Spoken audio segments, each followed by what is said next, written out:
In Mike Mincey after Carson-Newman falls 84-72 in the season opener. Coach, Lander, obviously, great team, and you can't give them opportunities, but you miss 9 foul shots. Your turnovers, although 13 overall for the game, seemingly timely in this one. What, in your mind, was the difference in this game? One, I'm having a hard time hearing you, but if you want to adjust the knob. But, I felt like they make you pay near the rim. Yeah, I can hear it now. Make you pay near the rim. They're really good at finishing near the rim. I think we struggled in the first half and in the second half of making shots that are very makeable. I mean, they're making those shots. We got to turn around and make them. And, of course, you go to the free throw line. We got, I don't know what it was final, but at one point we were like 4 of 13. Put them at the free throw line way too much. You just can't do that. We gave them easy looks at the rim at times. And then the free throw situation – yeah, I mean, you get outscored by 12 at the free throw line. What did we lose by? 12 points. There you go. That's the difference in the game, is at the free throw line. The other thing, too, I think for your group, trying to find the right 5 on the floor. You shuffle the lineup on a few different occasions.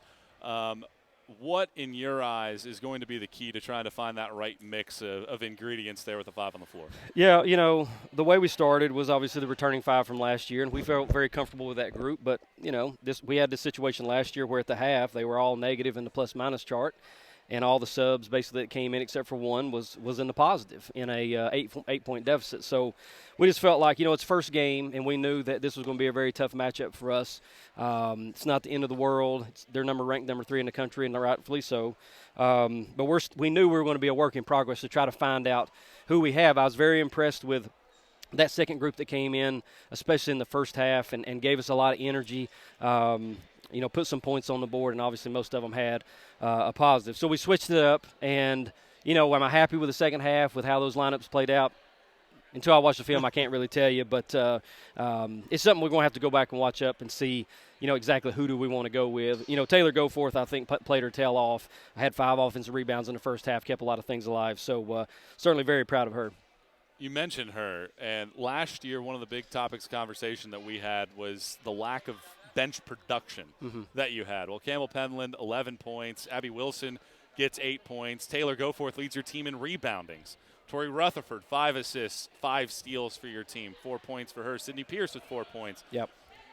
What does it say about that unit that they were able to come in ready? Because you were down 9 in the first quarter, and that unit led a charge back to get you within 1. Well, 2 of those you're talking about as being freshmen, and they came in and certainly didn't play like freshmen. You can't pick a harder opponent to start your college career off against and at the D2 level, and I thought Tori and Campbell in particular came in and played well. Abby has been hampered a little bit with injuries in the preseason. I thought she came in because when she's healthy, she's one of the fastest people in the region. Certainly Goforth gave us all she had. Michaela Alvey came in and gave us good minutes, got the little back door there in the second half. So, very happy with it. Sid gave us good minutes, but we got to cash in on some of those layups that we have near the rim. So we're very deep, and we thought we would be, but it was going to take this game to figure out, can we play like we played through the 3 scrimmages? And I think tonight showed us that we probably can. This was the first time that your team had suited up in a game. You had those scrimmages, but this was the first time where fans are in attendance. You have the scoreboard working. This is a game that counts. What did you learn about your group this evening? Well, coming in, we know Lander's very talented. And some of the things we talked about not doing, we did. That was going to give them the advantage over us. And but I thought we changed some things up. The last time we played them, we stayed zone the whole time. The night we went a little zone, went a little man, did a little press, and so trying to change things up. But I just learned that we're very deep. Platoons is kind of a nasty word in today's game, I guess. But I feel like we have a lot, it's strength in numbers, and we got a lot of people we can go to. And, when you have that second group, if that second group stays together, if it switches up, there's a lot of energy that comes on the floor.